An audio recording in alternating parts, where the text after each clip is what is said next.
हमारे व्यस्त जीवन में ईश्वर की आवाज़ हमें लगातार बार बार अनवरत ये सवाल पूछना है कि ईश्वर ने हमें क्यों बनाया है।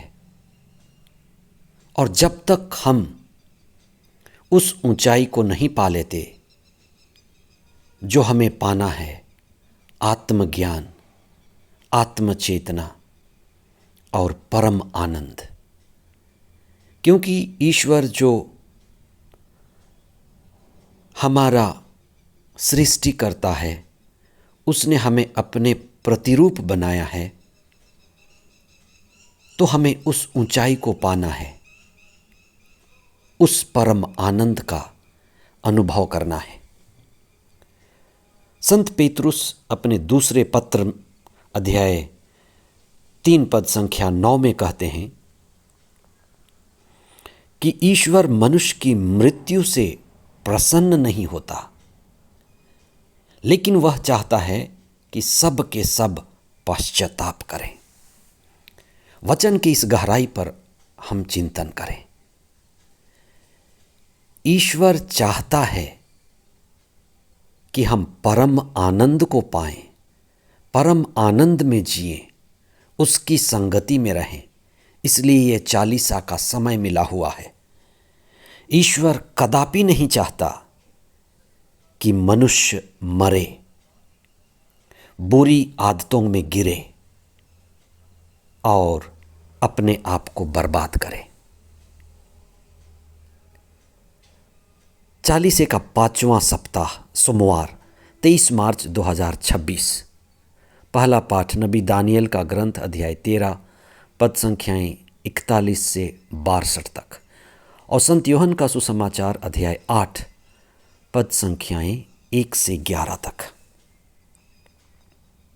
आज के पाठों में इस बात का जिक्र है कि हम जिस समाज में जीते हैं वहाँ कुछ लोगों को अधिकार प्राप्त है, बल प्राप्त है, पद प्राप्त है, और वह इसलिए कि समाज का, परिवार का, देश का व्यवस्था बनाए रखें।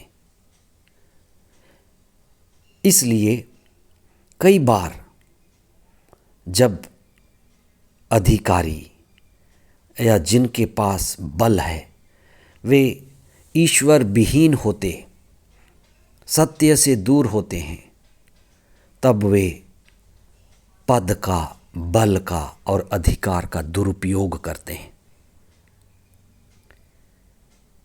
इसीलिए दानियल जो अपने समय का न्याय करता था, किस तरह से उसने उन अन्यायी न्यायकर्ताओं को सजा दिलाया। ईश्वर न्यायी है।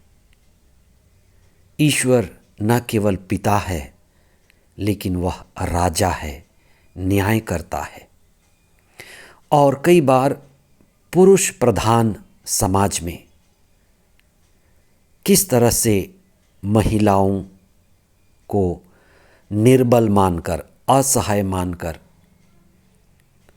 उनको व्यभिचारिणी घोषित कर प्रताड़ित किया जाता है, जबकि पुरुष प्रधान समाज व्यभिचार में उस पुरुष को भी पकड़ करके दंडित करना था, वहाँ पुरुष भाग जाता है।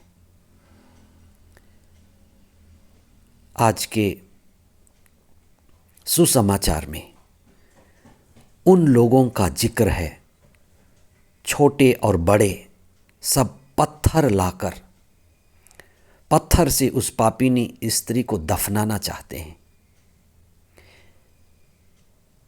सबके हाथों में पत्थर, यह एक प्रतीक है। ऐसे धर्म और समाज का जो मर चुका है, पथरीला हो गया है,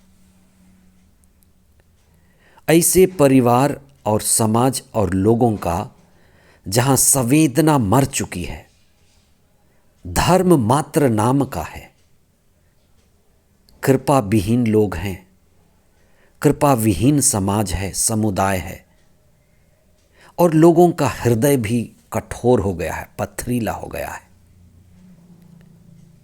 दया, करुणा, क्षमा नष्ट हो गई है। इसीलिए ईसा उनके बीच में मुक्तिदाता बनकर आते हैं और क्षमा और दया का पाठ पढ़ाते हैं। ईसा ने उस नारी को बचाया और उसने एक बात कही कि जिसने कभी भी कोई पाप नहीं किया है, वही इस नारी को पहला पत्थर मारे। नवीनीकरण का, चालीसे के समय का, साधना का एक कदम है अपनी ओर देखना, अपने हृदय में जाना, खुद को जांचना, आत्मचिंतन, आत्मचेतना। हर धर्म, हर शास्त्र एक ही बात कहता है, अपनी ओर मुड़ो, अपने को देखो, आत्मनिरीक्षण करो, और वहीं से नवीनीकरण शुरू होता है। इसलिए तिमोथी के पहले पत्र अध्याय 2 पद संख्या 4 में ईश्वर का वचन कहता है कि ईश्वर चाहता है कि सभी मुक्ति प्राप्त करें, सभी मुक्ति की ओर बढ़ें और सभी अनंत जीवन पाएं।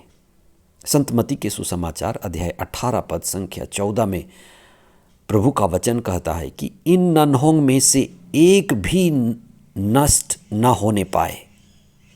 ईश्वर जो चाहता है कि एक भी नष्ट न होने पाए। इसलिए संत मत्ती का सुसमाचार इस बात को बताता है कि ईश्वर एक आखिरी को भी बचाना चाहता है, पापी को बचाना चाहता है। इसलिए संत लूकस का सुसमाचार अध्याय 15 पद संख्या 1 और 7 के बीच में आप पढ़ेंगे कि 99 भेड़ें हैं, लेकिन एक के पीछे वह जाता है, उसको खोजता है, उसको बचाता है, पाने पर उसे कंधे पर उठाता।